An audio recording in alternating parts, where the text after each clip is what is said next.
بدأوا يتدخلوا ويخلوا المشاريع تخدمهم أكتر من الشعب. وفي سنة 1914 قدروا إنهم يعزلوا الخديوي عباس حلمي الثاني ويعينوا مكانه السلطان حسين كامل.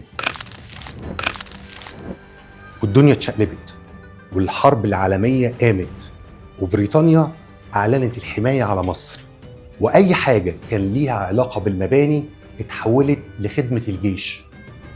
والمقاولين بدل ما يبنوا مدن ابتدوا يبنوا مخازن وسكنات للجنود.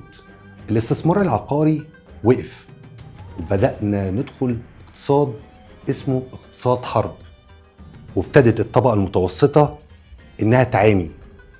الإيجارات بقت غالية، الطلب زاد، والمباني السكنية قلت.